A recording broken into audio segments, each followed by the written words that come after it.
সে ব্যক্তির চাইতে বড় জালেম আর কে হতে পারে যে আল্লাহ তাআলার উপর মিথ্যা আরোপ করে এবং একবার তার কাছে সত্য দিন এসে যাওয়ার পরেও যে ব্যক্তি তা মিথ্যা প্রতিপন্ন করে।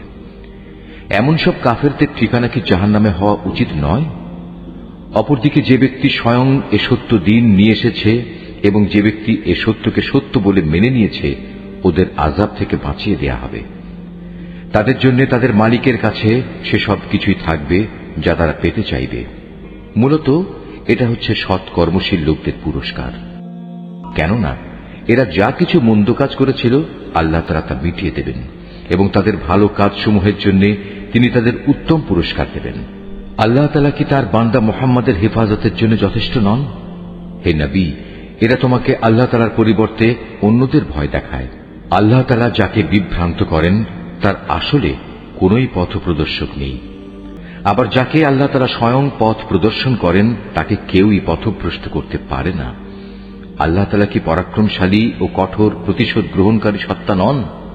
হে নবী, যদি তুমি এদের কাছে জিজ্ঞেস করো আকাশমালা ও জমিন কে সৃষ্টি করেছে, সাথে সাথেই ওরা বলবে আল্লাহ তাআলাই এসব সৃষ্টি করেছেন। এবার তাদের তুমি বলো, তোমরা কখনো ভেবে দেখেছ কি, যদি আল্লাহ তাআলা আমাকে কোনো কষ্ট পৌঁছাতে চান তাহলে তিনি ছাড়া যাদের তোমরা ডাকো তারা কি সে কষ্ট দূর করতে পারবে? কিংবা তিনি যদি আমার উপর তার অনুগ্রহ করতে চান তাহলে এরা তার সে অনুগ্রহ কি রোধ করতে পারবে? হে নবী, তুমি বলো আমার জন্য আল্লাহ তাআলাই যথেষ্ট। যারা নির্ভর করতে চায় তাদের তো তার উপরেই নির্ভর করা উচিত। হে নবী, এদের তুমি বলো, হে আমার জাতি, তোমরা তোমাদের জায়গায় কাজ করে যাও, আমিও আমার জায়গায় কাজ করে যাচ্ছি।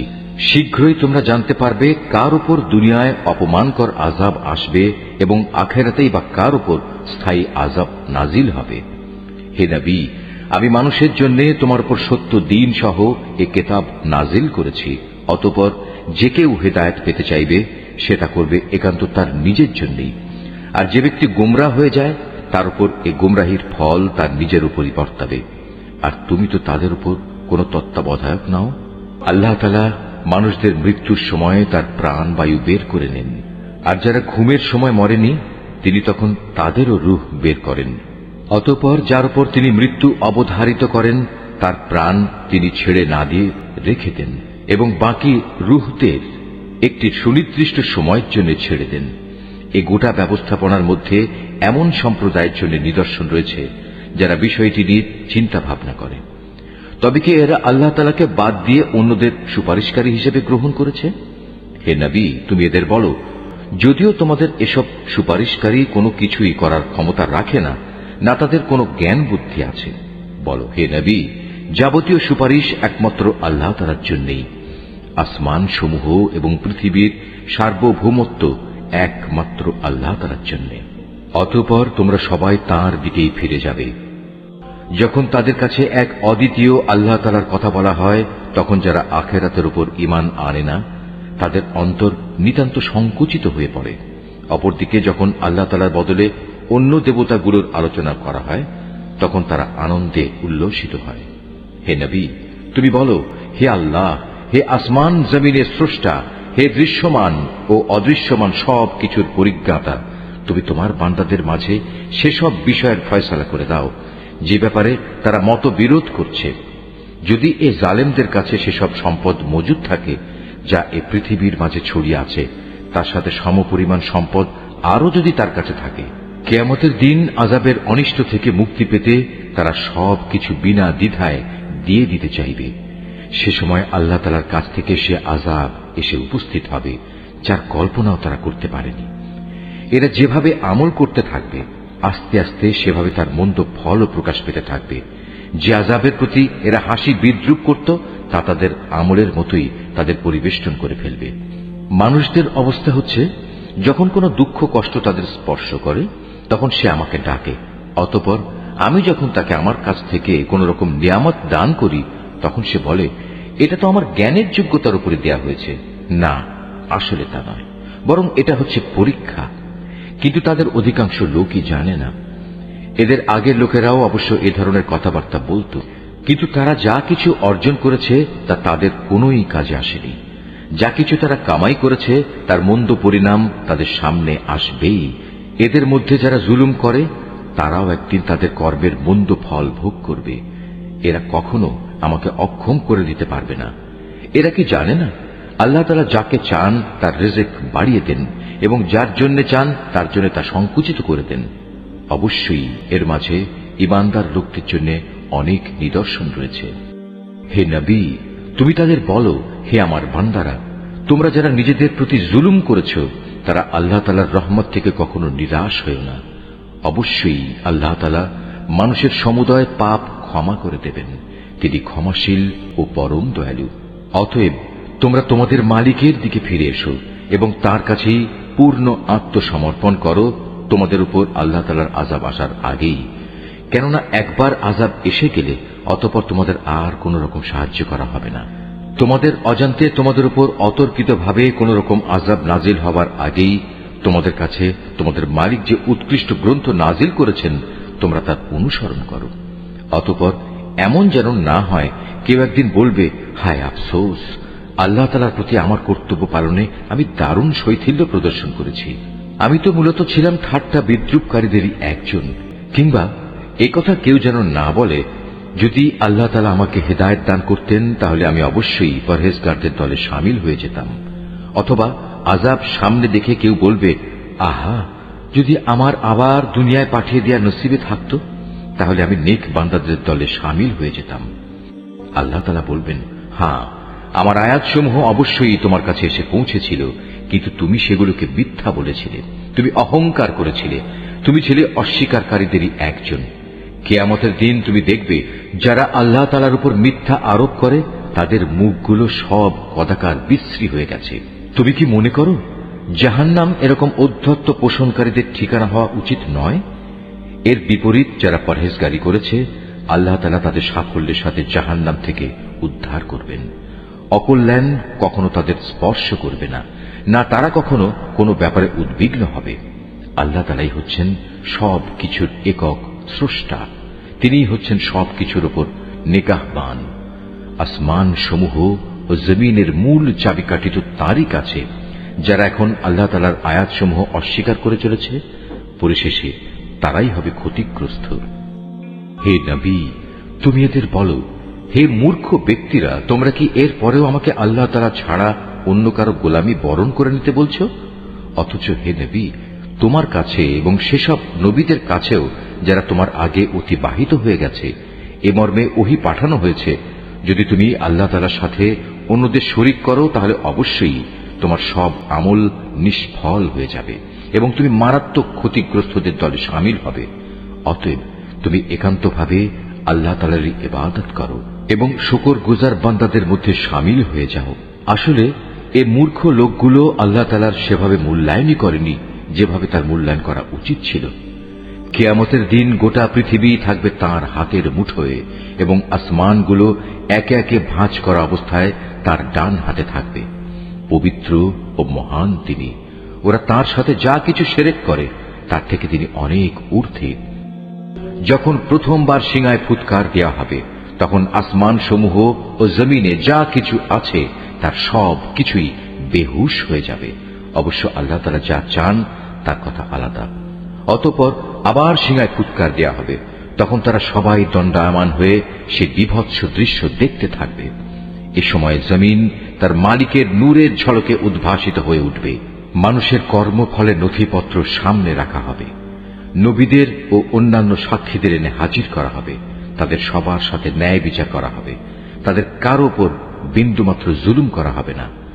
প্রত্যেক মানুষকে সে পরিমাণ প্রতিফল দেয়া হবে যে পরিমাণ কাজ সে করে এসেছে, কারণ আল্লাহ তাআলা সে বিষয়ে সম্যক অবগত আছেন যা কিছু তারা প্রতিনিয়ত করে বেড়াত। যেসব লোক কুফরি করেছে তাদের দলে দলে জাহান্নামের দিকে তাড়িয়ে নেওয়া হবে। এমনই তাড়া খেয়ে যখন তারা জাহান্নামের কাছে পৌঁছবে তখন সাথে সাথেই তার সদর দরজা খুলে দেয়া হবে এবং তার রক্ষী ফেরেশতারা ওদের বলবে, তোমাদের কাছে কি তোমাদের মধ্যে থেকে কোন রসুল আসেনি যারা তোমাদের কাছে তোমাদের মালিকের কিতাবের আয়াতসমূহ তেলাওয়াত করত এবং তোমাদের এমনই একটি দিনের সাক্ষাৎ সম্বন্ধে সতর্ক করে দিত? ওরা বলবে, হ্যাঁ, অবশ্যই এসেছিল, কিন্তু কাফেরদের ব্যাপারে আল্লাহ তাআলার সে আযাব সম্পর্কিত ওয়াদাই আজ বাস্তবায়িত হয়ে গেল। ওদের তখন বলা হবে, যাও প্রবেশ করো জাহান্নামের দরজা দিয়ে, তোমরা সেখানেই চিরদিন থাকবে। ঔদ্ধত্য প্রকাশকারীদের জন্য কত নিকৃষ্ট হবে এই ঠিকানা। অপরদিকে যারা তাদের মালিককে ভয় করেছে তাদের সবাইকে দলে দলে জান্নাতের দিকে নিয়ে যাওয়া হবে। এমনি করে যখন সেখানে তাদের জান্নাতের দোরগোড়ায় এনে হাজির করানো হবে এবং তার দরজাসমূহ আগে থেকেই তাদের জন্য খুলে রাখা হবে, উষ্ণ অভিনন্দন জানিয়ে তার রক্ষী ফেরেশতারা তাদের বলবে, তোমরা সুখে থাকো, চিরন্তন জীবন কাটানোর জন্য এখানে দাখিল হয়ে যাও। তারা সেখানে প্রবেশ করে কৃতজ্ঞ চিত্তে বলবে, সমস্ত তারিফ আল্লাহ তাআলার, যিনি আমাদের দেয়া তাঁর প্রতিশ্রুতি পূরণ করেছেন এবং আমাদের এ ভূমির অধিকারী বানিয়ে দিয়েছেন। এখন আমরা এই জান্নাতের যেখানে ইচ্ছা সেখানেই বসবাস করব। সদাচারীদের এ পুরস্কার কতই না উত্তম। হে নবী, সেদিন তুমি ফেরেশতাদের দেখতে পাবে, ওরা আরশের চারিদিকে ঘিরে তাদের মালিকের সপ্রশংস পবিত্রতা ও মহিমা ঘোষণা করে চলেছে। সেদিন ইনসাফের সাথে সবার বিচার কার্য যখন সম্পন্ন হবে, চারদিক থেকে একই ঘোষণা ধ্বনিত হবে, সবটুকু প্রশংসাই সৃষ্টিকুলের মালিক আল্লাহ তাআলার জন্য। সূরা আল মোমেন, রহমান রহিম আল্লাহ তাআলার নামে। হামিম। এই গ্রন্থ আল্লাহ তাআলার কাছ থেকে নাজিল হয়েছে। তিনি পরাক্রমশালী, সর্বজ্ঞ। তিনি মানুষের গুনাহ মাফ করেন, তওবা কবুল করেন। তিনি শাস্তিদানে কঠোর। তিনি বিপুল প্রভাব প্রতিপত্তির মালিক। তিনি ছাড়া আর কোনো মাবুদ নেই। সবশেষে একদিন তার দিকেই সবাইকে ফিরে যেতে হবে। হে নবী, আল্লাহ তাআলা নাজিল করা এই আয়াতসমূহ নিয়ে শুধু তারাই বিতর্কে লিপ্ত হয় যারা কুফরি করে। সুতরাং শহরে বন্দরে তাদের বিচরণ যেন কোনো দিনই তোমাকে প্রতারিত করতে না পারে। আগেও নূহের জাতি সে জমানার নবীদের মিথ্যা সাব্যস্ত করেছিল। তাদের পর অন্যান্য দলও নবীদের অস্বীকার করেছে। প্রত্যেক জাতি তাদের নবীদের নিরস্ত করার অভিসন্ধি করেছিল এবং সত্যকে ব্যর্থ করে দেওয়ার জন্য তারা যুক্তিতর্কে লিপ্ত হয়েছিল। পরিণামে আমিও তাদের পাকড়াও করেছি। চেয়ে দেখো কেমন ভীতিকর ছিল আমার আযাব। এভাবে অস্বীকারী ব্যক্তিদের উপর তোমার মালিকের বাণী সত্য প্রমাণিত হল যে এরা সত্যি সত্যি জাহান্নামী। যেসব ফেরেশতা আল্লাহ তাআলার আরশ বহন করে চলেছে, যারা এর চারিদিকে কর্তব্যরত রয়েছে, তারা নিজেদের মালিকের পবিত্রতা ও মহিমা ঘোষণা করে চলেছে। তারা তার উপর ঈমান রাখে। তারা ঈমানদারদের মাগফিরাতের জন্য দোয়া করে। তারা বলে, হে আমাদের মালিক, তুমি তোমার অনুগ্রহ ও জ্ঞান সহ সব কিছুর উপর ছেয়ে আছো। সুতরাং সেসব লোককে তুমি ক্ষমা করে দাও যারা তওবা করে এবং যারা তোমার দ্বীনের পথে চলে। তুমি তাদের জাহান্নামের আযাব থেকে বাঁচাও। হে আমাদের মালিক, তুমি তাদের সেই স্থায়ী জান্নাতে প্রবেশ করাও যার প্রতিশ্রুতি তুমি তাদের দিয়েছ। তাদের পিতামাতা, তাদের স্বামী স্ত্রী ও তাদের সন্তান সন্ততির মধ্যে যারা নেক কাজ করেছে তাদেরও। নিশ্চয়ই তুমি পরাক্রমশালী, প্রজ্ঞাময়। তুমি কিয়ামতের দিন তাদের দুঃখ কষ্ট থেকে রক্ষা করো। মূলত সেদিন তুমি যাকেই দুঃখ কষ্ট থেকে বাঁচিয়ে দেবে তাকে তুমি বড় বেশি দয়া করবে, আর এটাই হচ্ছে সেদিনের সবচাইতে বড় সাফল্য। নিঃসন্দেহে যারা কুফরি করেছে তাদের উদ্দেশ্যে ঘোষণা দিয়ে বলা হবে, আজ তোমাদের প্রতি তোমাদের যে রোষ তার চাইতে আল্লাহ তাআলার রোষ আরো বেশি ছিল, বিশেষ করে যখন তোমাদের ঈমানের দিকে ডাকা হচ্ছিল আর তোমরা তা অস্বীকার করছিলে। তারা বলবে, হে আমাদের মালিক, তুমি তো দুবার আমাদের মৃত্যু দিলে, আবার দুবার জীবনও দিলে। আমরা আমাদের অপরাধ স্বীকারও করেছি। অতএব এখন আমাদের এখান থেকে বেরিয়ে যাওয়ার কোনো রাস্তা আছে কি? তাদের বলা হবে, তোমাদের এই শাস্তি তো এজন্যে, যখন তোমাদের এক আল্লাহর দিকে ডাকা হতো তখন তোমরা তা অস্বীকার করতে, যখন তার সাথে শরীক করা হতো তখন তোমরা তা মেনে নিতে। আজ সর্বময় সিদ্ধান্তের মালিক হচ্ছেন আল্লাহ তাআলা। তিনি সর্বোচ্চ, তিনি মহান। হে মানুষ, তিনি আল্লাহ তাআলা যিনি তোমাদের তার কুদরতের নিদর্শন সমূহ দেখান এবং আসমান থেকে তোমাদের জন্য রিজিক পাঠান। আসলে এ থেকে তারাই শিক্ষা গ্রহণ করে যারা একান্তভাবে আল্লাহ তাআলার দিকে নিবিষ্ট হয়। অতএব হে মুসলমানরা, তোমরা তোমাদের জীবন কাঠামো একনিষ্ঠভাবে আল্লাহ তাআলার জন্যই নিবেদিত করো। একমাত্র তাকেই ডাকো, যদিও কাফেররা এটা মোটেই পছন্দ করে না। তিনি সুউচ্চ মর্যাদার অধিকারী, আরশের মহান অধিপতি। তিনি তার বান্দাদের মধ্যে থেকে যার উপর ইচ্ছা তার আদেশ সহ তার উপর ওহী পাঠান, যাতে করে সে ওহীপ্রাপ্ত রসূল আল্লাহর সাথে সাক্ষাৎ লাভের এই দিনটির ব্যাপারে বান্দাদের সাবধান করে দিতে পারে। সেদিন যখন মানুষ হাসরের ময়দানে বেরিয়ে পড়বে, তখন তাদের কোনো কিছুই আল্লাহ তাআলার কাছ থেকে গোপন থাকবে না। বলা হবে, আজ সর্বময় রাজত্ব ও কর্তৃত্ব কার? জবাব আসবে, প্রবল পরাক্রমশালী এক আল্লাহ তাআলার। আজ প্রত্যেক মানুষকে সে পরিমাণ প্রতিফলই দেয়া হবে যে পরিমাণ সে দুনিয়ায় অর্জন করে এসেছে। আজ কারো প্রতি কোন রকম অবিচার করা হবে না। অবশ্যই আল্লাহ তাআলা দ্রুত হিসাব গ্রহণে তৎপর। হে নবী, তুমি তাদের আসন্ন কিয়ামতের দিন সম্পর্কে সতর্ক করে দাও, যখন কষ্টে তাদের প্রাণ কণ্ঠাগত হবে, চারিদিক থেকে দম বন্ধ হবার উপক্রম হবে। সেদিন জালেমদের আসলেই কোনো বন্ধু থাকবে না, থাকবে না এমন কোনো সুপারিশকারী যা তখন গ্রাহ্য করা হবে। তিনি চোখের খেয়ানত সম্পর্কে যেমন জানেন, তেমনি জানেন যা কিছু মানুষের মন গোপন করে রাখে, সে সব কিছুও। আল্লাহ তাআলা তার বান্দাদের মাঝে ন্যায় বিচার করেন, কিন্তু ওরা আল্লাহ তাআলাকে বাদ দিয়ে যাদের ডাকে, তারা অন্যের ন্যায় বিচার তো দূরের কথা, নিজেদের কোনো বিচার ফয়সালাও করতে সক্ষম নয়। মূলত আল্লাহ তাআলা হচ্ছেন সর্বশ্রোতা, সর্বদ্রষ্টা। এই লোকগুলো কি আমার জমিনে ঘোরাফেরা করে না? ঘুরলে তারা দেখতে পেত এদের আগের লোকগুলোর কি পরিণাম হয়েছিল। অথচ শক্তিমত্তার দিক থেকে বলো এবং যেসব কীর্তি তারা এই দুনিয়ায় রেখে গেছে সে দৃষ্টিতে বলো, জমিনে তারা ছিল এদের চাইতে অনেক বেশি প্রবল। কিন্তু আল্লাহ তাআলা তাদের অপরাধের জন্য তাদের পাকড়াও করলেন। সে সময় তাদের আল্লাহ তাআলার গজব থেকে রক্ষা করার মতো কেউই ছিল না। এটা এই কারণে, তাদের কাছে সুস্পষ্ট নিদর্শন সহ আল্লাহ তাআলার রসূলদের আগমন সত্ত্বেও ওরা তাদের অস্বীকার করেছিল।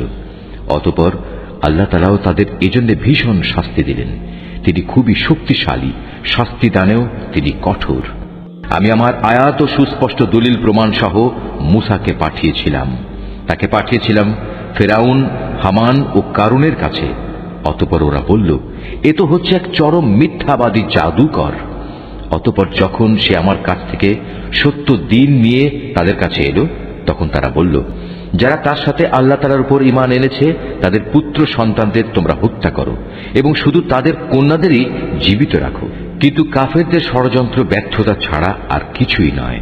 এক পর্যায়ে ফেরাউন তার পারিষদদের বলল, তোমরা আমাকে ছেড়ে দাও, আমি মূসাকে হত্যা করে ফেলি, ডাকুক সে তার রবকে। আমি আশঙ্কা করছি সে তোমাদের গোটা জীবন ব্যবস্থায় পাল্টে দেবে এবং এই জমিনেও নানা রকমের বিপর্যয় ঘটাবে। মূসা বলল, প্রতিটি উদ্ধত ব্যক্তি যে হিসাব নিকাশের দিনকে বিশ্বাস করে না, আমি তার অনিষ্ট থেকে আমার মালিক ও তোমাদের মালিকের কাছে আগেই পানা চেয়ে নিয়েছি।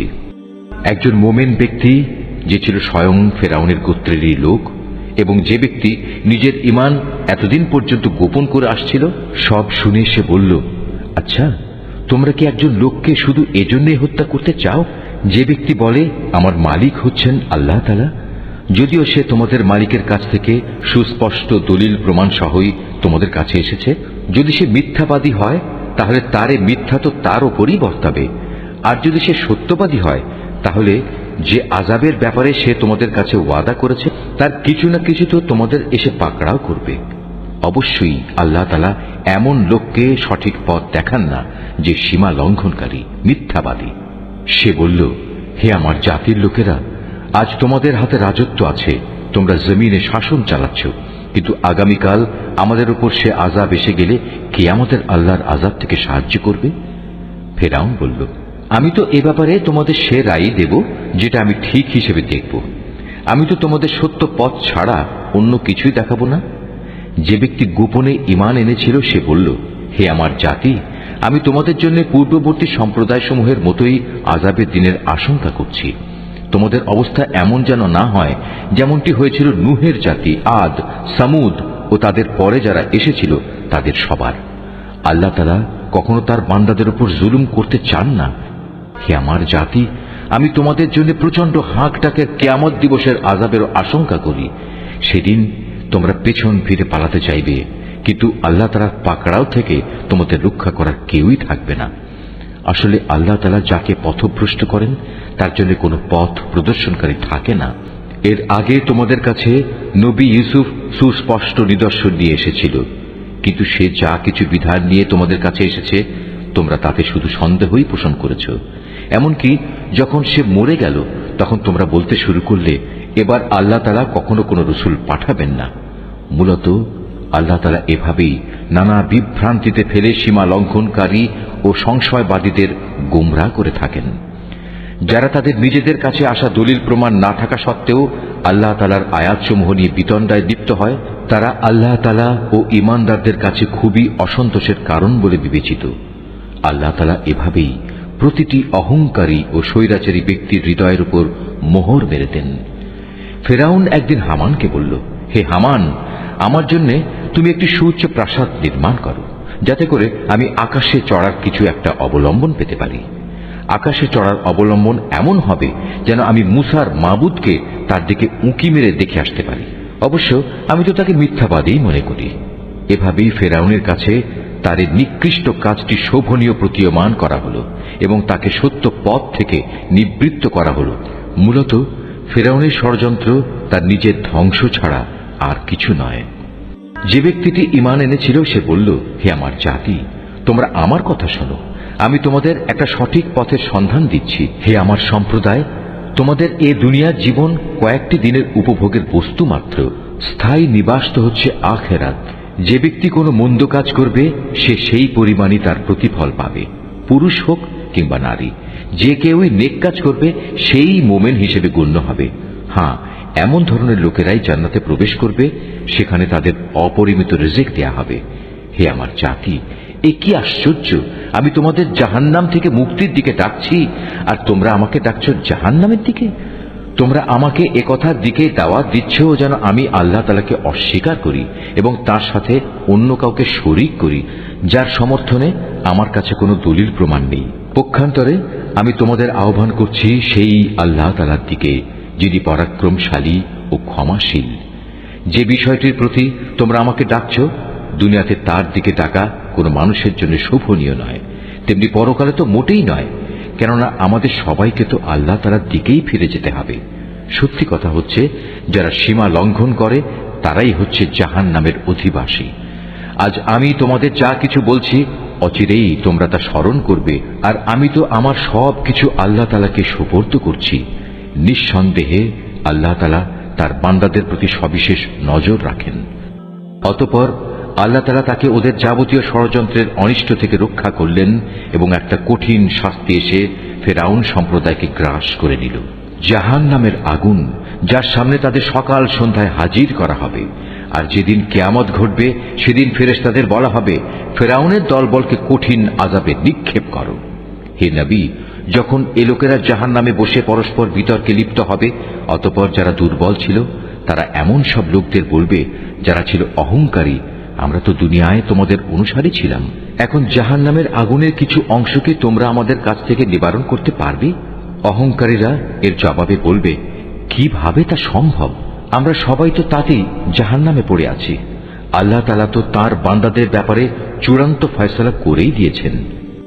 তারপর যারা জাহান্নামে পড়ে থাকবে তারা এখানকার প্রহরীদের উদ্দেশ্য করে বলবে, তোমরা অন্তত আমাদের জন্য তোমাদের মালিকের কাছে দোয়া করো, তিনি যেন কোনো না কোনো একটি দিন আমাদের উপর থেকে আযাব কম করে দেন। তারা বলবে, তোমাদের কাছে কি তোমাদের নবীরা সুস্পষ্ট নিদর্শন নিয়ে আসেনি? তারা বলবে, হ্যাঁ এসেছিল, কিন্তু আমরা তাদের কথা শুনিনি। জাহান্নামের যারা প্রহরী তারা বলবে, তাহলে তোমাদের দোয়া তোমরা নিজেরাই করো। আর সত্য কথা হচ্ছে, কাফেরদের দোয়া ব্যর্থতা ছাড়া আর কিছুই নয়। নিশ্চয়ই আমি আমার নবীদের ও তাদের উপর যারা ঈমান এনেছে তাদের এ বৈষয়িক দুনিয়ায় যেমন সাহায্য করি, তেমনি সেদিনও সাহায্য করব, যেদিন তাদের পক্ষে কথা বলার জন্য সাক্ষীরা দাঁড়িয়ে যাবে। যেদিন জালেমদের ওজর আপত্তি কোনোই উপকারে আসবে না, সেদিন তাদের জন্য শুধু থাকবে অভিশাপ, তাদের জন্য আরো থাকবে নিকৃষ্টতম আবাস। আমি মূসাকে অবশ্যই পথ নির্দেশিকা দান করেছিলাম এবং বনী ইসরায়েলদেরও আমার কেতাবের উত্তরাধিকারী বানিয়েছিলাম। তা ছিল জ্ঞানবান মানুষদের জন্য হেদায়েত ও সুস্পষ্ট উপদেশ। অতএব তুমি ধৈর্য ধারণ করো। আল্লাহ তাআলার প্রতিশ্রুতি অবশ্যই সত্য। তুমি বরং তোমার গুনাহ খাতার জন্য আল্লাহ তাআলার কাছে ক্ষমা প্রার্থনা করো এবং সকাল সন্ধ্যায় তোমার মালিকের সপ্রশংস পবিত্রতা ও মহিমা ঘোষণা করো। নিজেদের কাছে কোনো দলিল প্রমাণ না আসা সত্ত্বেও যারা আল্লাহ তাআলার নাজিল করা আয়াতসমূহ নিয়ে বিতর্কে লিপ্ত হয়, তাদের অন্তরে কেবল অহংকারী ছেয়ে থাকে। তারা কখনো সে সাফল্যের জায়গায় পৌঁছবার যোগ্য নয়। অতএব হে নবী, তুমি এদের অনিষ্ট থেকে আল্লাহ তাআলার কাছে পানা চাও, কেননা তিনিই হচ্ছেন সর্বশ্রোতা, সর্বদ্রষ্টা। অবশ্যই আসমান ও জমিন সৃষ্টি করা মানুষকে দ্বিতীয়বার সৃষ্টি করা অপেক্ষা বেশি কঠিন, কিন্তু অধিকাংশ মানুষই জানে না।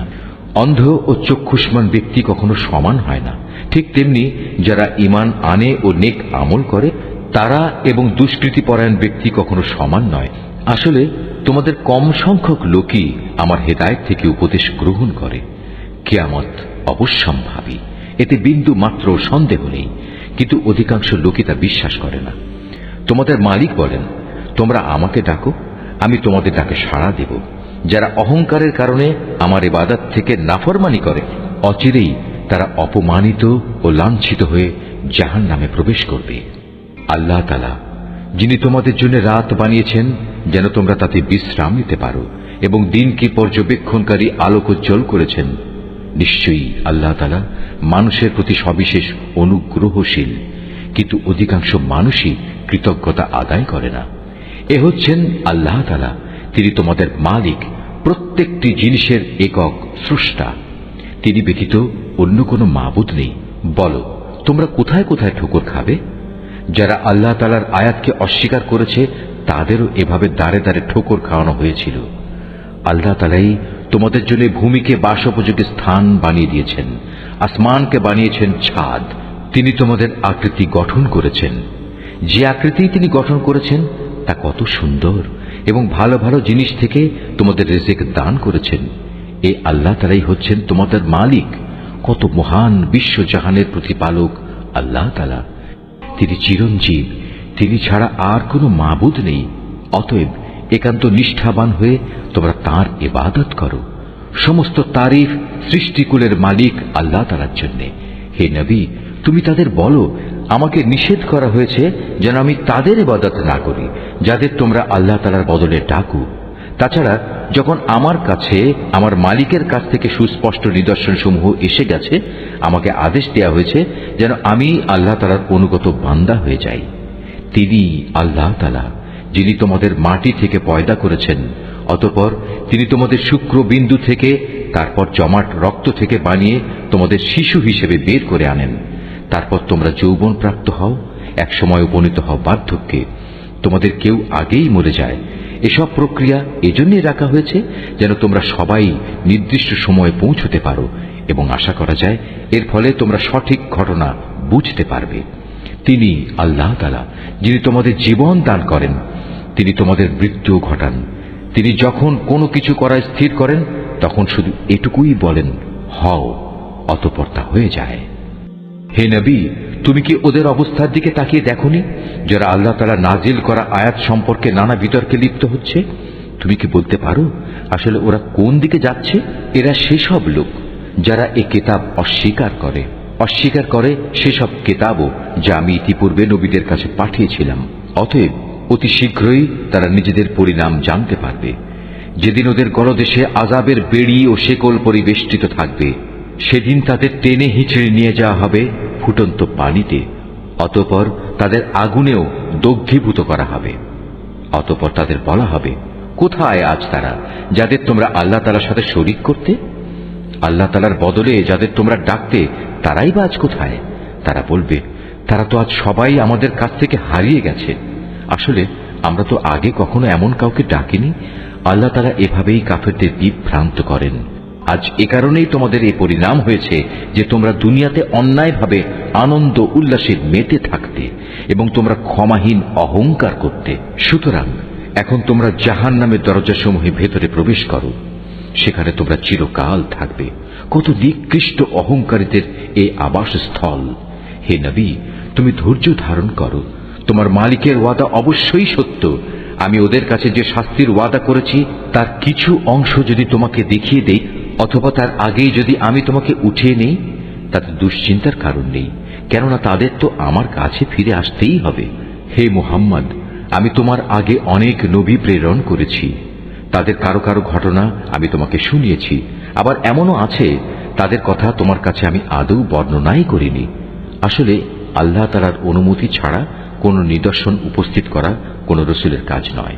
আর যখন আল্লাহ তাআলার ফয়সালা এসে যাবে তখন তো সব কিছুর যথাযথ মীমাংসা হয়েই যাবে, আর সে ফয়সালায় একমাত্র মিথ্যাশ্রয়ীরাই ক্ষতিগ্রস্ত হবে।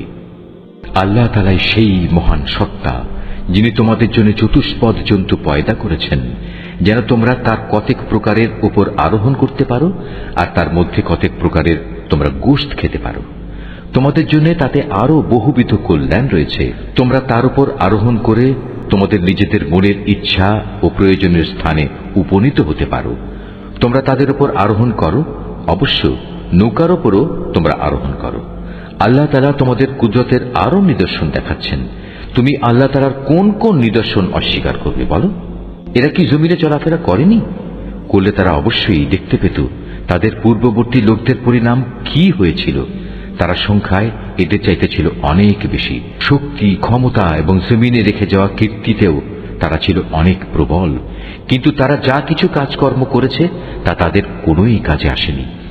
যখন তাদের নবীরা তাদের কাছে সুস্পষ্ট প্রমাণপত্র নিয়ে হাজির হল, তখন তাদের কাছে জ্ঞানের যা কিছু ছিল তা নিয়ে তারা গর্ব করল, এবং দেখতে দেখতে সে আযাব তাদের এসে ঘিরে ফেলল, যা নিয়ে তারা ঠাট্টা বিদ্রূপ করত।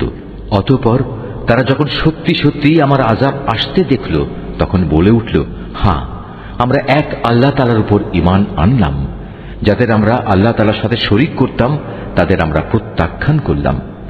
কিন্তু তারা যখন আমার আযাব দেখল, তখন তাদের ঈমান তাদের কোনো উপকারই এলো না। আল্লাহ তাআলার এই রীতি হামেশাই তার বান্দাদের মাঝে কার্যকর হয়ে আসছে, আর এখানে কাফেররাই ক্ষতিগ্রস্ত হয়। সূরা হামিম আস-সাজদা। রহমান রহিম আল্লাহ তাআলার নামে। হামিম, এ কিতাব রহমান রহিম আল্লাহ তাআলার কাছ থেকে নাজিল করা। এ কোরআন এমন এক কিতাব যার আয়াতসমূহ খুলে খুলে বর্ণনা করা হয়েছে। তদুপরি এ কোরআন আরবি ভাষায় এমন একটি সম্প্রদায়ের জন্য নাজিল হয়েছে যারা এটা জানে। এ কিতাব জান্নাতের সুসংবাদদাতা আর জাহান্নামের ভীতি প্রদর্শনকারী। তারপরেও মানুষদের অধিকাংশ এ থেকে মুখ ফিরিয়ে নিয়েছে এবং তারা এ কিতাবের কথা শুনতে চায় না। তারা বলে, যে বিষয়ের দিকে তুমি আমাদের ডাকছ তার জন্য আমাদের অন্তরসমূহ আবরণে আচ্ছাদিত হয়ে আছে, আমাদের কানেও রয়েছে বধিরতা, আমাদের ও তোমার মধ্যে একটি দেয়াল দাঁড়িয়ে আছে। সুতরাং তুমি তোমার কাজ করো আর আমরা আমাদের কাজ করি। হে নবী, তুমি বলো, আমি তো তোমাদেরই মতো একজন মানুষ, কিন্তু আমার উপর এ মর্মে ওহী নাজিল হয় যে তোমাদের মাবুদ হচ্ছেন একজন। অতএব হে মানুষ, তোমরা তাঁর ইবাদতের দিকেই সোজা হয়ে দাঁড়িয়ে যাও এবং তাঁর কাছে ক্ষমা প্রার্থনা করো। আর দুর্ভোগ মুশরিকদের জন্য নির্ধারিত হয়ে আছে, যারা যাকাত দেয় না এবং তারা পরকালের উপরও ঈমান আনে না। যারা আল্লাহ তাআলার উপর ঈমান আনে এবং নেক কাজ করে তাদের জন্য আখিরাতের জীবনে নিরবচ্ছিন্ন পুরস্কারের ব্যবস্থা রয়েছে। হে নবী, তুমি বলো, তোমরা কি তাকে অস্বীকার করতে চাও যিনি দুদিনে পৃথিবীকে পয়দা করেছেন, এবং তোমরা অন্য কাউকে কি তারই সমকক্ষ হিসেবে দাঁড় করাতে চাও? অথচ এ হচ্ছেন সৃষ্টিকুলের মালিক। তিনি এ জমিনের মাঝে এর উপর থেকে পাহাড়সমূহ গেড়ে দিয়েছেন ও তাতে বহুমুখী কল্যাণ রেখে দিয়েছেন, এবং তাতে সবার আহারের পরিমাণ নির্ধারণ করেছেন। এসব তিনি সম্পন্ন করেছেন 4 দিন সময়ের ভেতর। অনুসন্ধানীদের জন্য সেখানে সব উপকরণই সমান সমান। অতঃপর তিনি আসমানের দিকে মনোনিবেশ করলেন, যা তখন ছিল ধূম্রকুঞ্জ বিশেষ। এরপর তিনি তাকে ও জমিনকে আদেশ করলেন, তোমরা উভয়েই এগিয়ে এসো, ইচ্ছায় হোক কিংবা অনিচ্ছায়। তারা উভয়েই বলল, আমরা অনুগত হয়েই এসেছি। অতঃপর তিনি দুদিনের ভেতর এ ধূম্রকুঞ্জকে 7 আসমানে পরিণত করলেন এবং প্রতিটি আকাশে তার উপযোগী আদেশনামা পাঠালেন। পরিশেষে আমি নিকটবর্তী আসমানকে তারকারাজি দ্বারা সাজিয়ে দিলাম এবং তাকে শয়তান থেকে সংরক্ষিত করে দিলাম। এসব পরিকল্পনা অবশ্যই পরাক্রমশালী ও সর্বজ্ঞ আল্লাহ তাআলা কর্তৃক আগে থেকেই সুবিন্যস্ত করে রাখা হয়েছিল। এরপরেও যদি এরা মুখ ফিরিয়ে নেয় তাহলে তুমি বলো, আমি তো তোমাদের এক ভয়াবহ ধ্বংসাত্মক আযাব থেকে সতর্ক করলাম মাত্র। ঠিক যেরূপ ভয়াবহ আযাব এসেছিল আদ ও সামুদের ওপর, যখন তাদের কাছে ও তাদের আগের লোকদের কাছে আমার রসুলরা এসে বলেছিল, তোমরা আল্লাহ তাআলা ছাড়া অন্য কারো ইবাদত করো না। জবাবে তারা বলেছিল, আমাদের মালিক যদি চাইতেন তাহলে তিনি ফেরেশতাদেরই নবী করে পাঠাতেন। তোমাদের যা কিছু দিয়েই পাঠানো হোক না কেন, আমরা তাই প্রত্যাখ্যান করলাম। আদ জাতির ঘটনা ছিল, তারা আল্লাহ তাআলার জমিনে অন্যায়ভাবে দম্ভ ভরে ঘুরে বেড়াত এবং বলতো, আমাদের চাইতে শক্তিশালী আর কে আছে? অথচ ওরা কি চিন্তা করে দেখেনি যে আল্লাহ তাআলা তাদের সৃষ্টি করেছেন, তিনি শক্তির দিক থেকে তাদের চাইতে অনেক বেশি প্রবল? আসলে ওরা আমার আয়াতসমূহকেই অস্বীকার করত। অতঃপর আমি কতিপয় অশুভ দিনে তাদের উপর এক প্রচন্ড তুফান প্রেরণ করলাম, যেন আমি তাদের দুনিয়ার জীবনেই লাঞ্ছনাদায়ক একটি শাস্তির স্বাদ উপভোগ করিয়ে দিতে পারি। আর আখিরাতের আযাব তো আরো বেশি অপমানকর, তাদের তো কোন রকম সাহায্যও করা হবে না।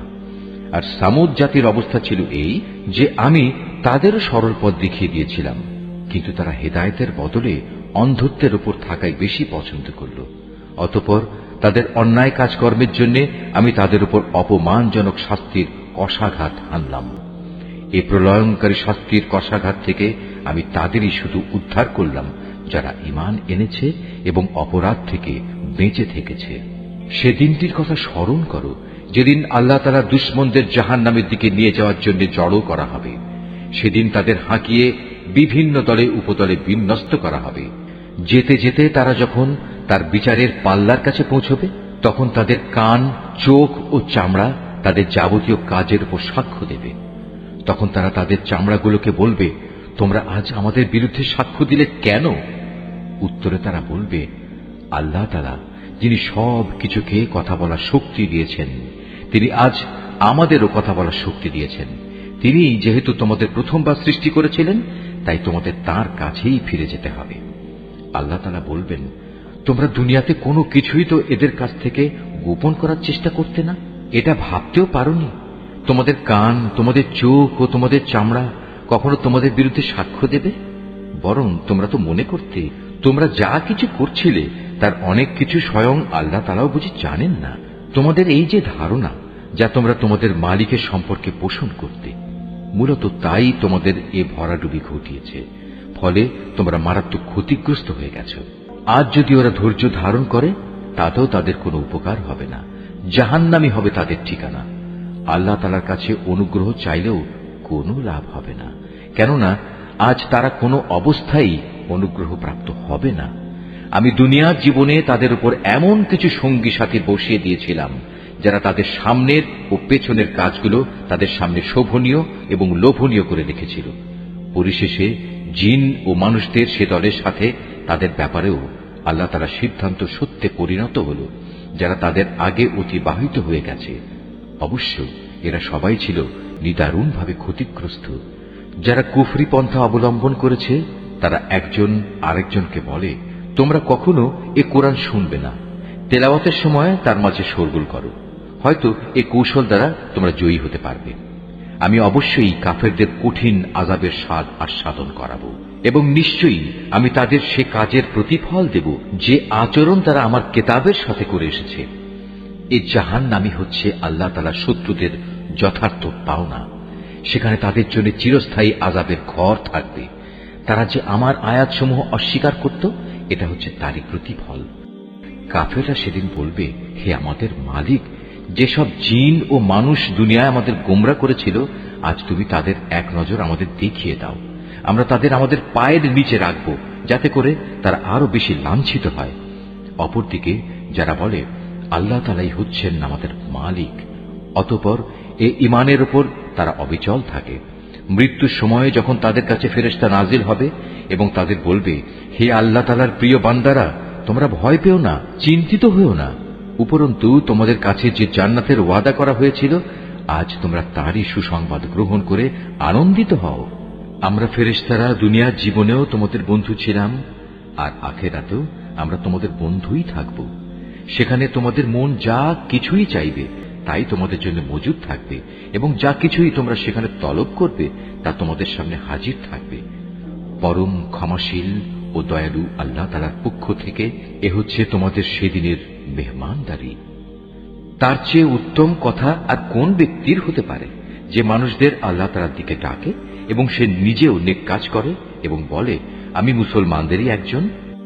এই আয়াত যিনি তেলাওয়াত করবেন এবং যিনি এই আয়াতটির তেলাওয়াত শুনবেন তাদের সবাইকে এখানে একটি সাজদা আদায় করতে হবে। এটা ওয়াজিব।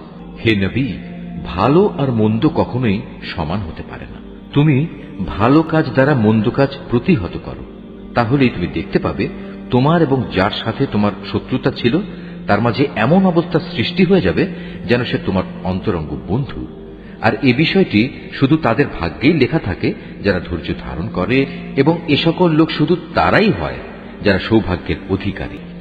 যদি কখনো শয়তানের কুমন্ত্রণা তোমাকে প্ররোচিত করে তাহলে তুমি আল্লাহ তাআলার কাছে আশ্রয় চাও, কেননা তিনি সর্বশ্রোতা সর্বজ্ঞ। হে মানুষ, আল্লাহ তাআলার নিদর্শন সমূহের মধ্যে রাত, দিন, সূর্য ও চন্দ্র হচ্ছে কয়েকটি নিদর্শন মাত্র। অতএব তোমরা সূর্যকে সাজদা করো না, চাঁদকেও নয়, বরং তোমরা সাজদা করো সেই আল্লাহ তাআলাকে যিনি এর সব কয়টি সৃষ্টি করেছেন। যদি তোমরা একান্তভাবে তাঁরই ইবাদত করতে চাও তাহলে এটাই হবে একমাত্র করণীয়। অতঃপর হে নবী, এরা যদি অহংকার করে তাহলে তুমি ভেবো না, যারা তোমার মালিকের সান্নিধ্যে রয়েছে তারা তো রাত দিন তাঁরই পবিত্রতা ও মহিমা ঘোষণা করে যাচ্ছে, তারা বিন্দু মাত্র এতে ক্লান্ত হয় না। তার কুদরতের আরেকটি নিদর্শন হচ্ছে তুমি জমিনকে দেখতে পাচ্ছ শুষ্ক ও অনুর্বর হয়ে পড়ে আছে, অতঃপর তার উপর আমি যখন পানি বর্ষণ করি তখন সহসাই তা শস্য শ্যামল হয়ে স্ফীত হয়ে ওঠে। অবশ্যই যে আল্লাহ তাআলা এ মৃত জমিনকে জীবন দান করেন তিনি মৃত মানুষকেও জীবিত করবেন। নিঃসন্দেহে তিনি সর্ববিষয়ের উপর একক শক্তিমান। যারা আমার আয়াতসমূহ বিকৃত করে তারা কিন্তু কেউই আমার দৃষ্টির অগোচরে নয়। তুমি বলো, যে ব্যক্তি জাহান্নামে নিক্ষিপ্ত হবে সে ভালো, না যে ব্যক্তি কিয়ামতের দিন শান্তি ও নিরাপত্তার সাথে আমার সামনে হাজির হবে সে ভালো? এরপরেও চৈতন্যদয় না হলে যা ইচ্ছা তোমরা তাই করো, তবে মনে রেখো তোমরা যাই করো আল্লাহ তাআলা তা অবলোকন করছেন। যারা কোরআনের মতো একটি স্মরণিকা গ্রন্থ তাদের কাছে আসার পর তাকে অস্বীকার করে তারা অচিরেই তাদের পরিণাম টের পাবে। মূলত তা কোরআন হচ্ছে এক সম্মানিত গ্রন্থ। এতে বাতিল কিছু অনুপ্রবেশের আশঙ্কা নেই, তার সামনের দিক থেকেও নয়, তার পেছনের দিক থেকেও নয়, কেননা এটা বিজ্ঞ, কুশলী, প্রশংসিত সত্তার কাছ থেকে নাজিল করা হয়েছে। হে নবী, তোমার সম্পর্কে আজ সেসব কিছুই বলা হচ্ছে যা তোমার আগে অন্যান্য নবীদের ব্যাপারেও বলা হয়েছিল। নিঃসন্দেহে তোমার মালিক যেমনি পরম ক্ষমাশীল তেমনি তিনি কঠোর শাস্তিদাতাও বটে। আমি যদি কোরআন আরবি ভাষার বদলে আজমি অনারব ভাষায় বানাতাম তাহলে এরা বলতো, কেন এর আয়াতগুলো আমাদের ভাষায় পরিষ্কার করে বর্ণনা করা হলো না? তারা বলতো, এ কি আজব ব্যাপার, এটা নাজিল করা হয়েছে আজমি ভাষায়, অথচ এর বাহক হচ্ছে আরবি। হে রাসূল, তুমি বলো, এ গোটা কোরআন হচ্ছে মূলত ঈমানদারদের জন্য হেদায়েত গ্রন্থ ও মানুষের যাবতীয় রোগ ব্যাধির নিরাময়। কিন্তু যারা এর উপর ঈমান আনে না তাদের কানে বধিরতা ছিপি আটা আছে, তাই কোরআন তাদের উপর যেন একটি অন্ধকার পর্দা। এ কারণেই সত্য কথা শোনা সত্ত্বেও তারা এর সাথে এমন আচরণ করে যেন তাদের অনেক দূর থেকে ডাকা হচ্ছে, তাই কিছুই বুঝতে পারছে না। হে নবী, তোমার আগে আমি মূসাকেও একটি কিতাব দান করেছিলাম, তাতে বহু মতবিরোধ ঘটানো হয়েছিল।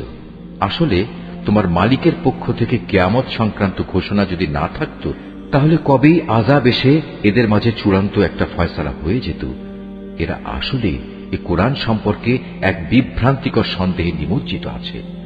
যে কোনো ব্যক্তি নেক কাজ করবে মূলত সে তা করবে একান্ত তার নিজের কল্যাণের জন্য, আর যে ব্যক্তি কোনো মন্দ কাজ করবে তার অশুভ ফল একান্ত তার উপরেই গিয়ে পড়বে। তোমার মালিক তার বান্দাদের ব্যাপারে কখনো সালেম নন।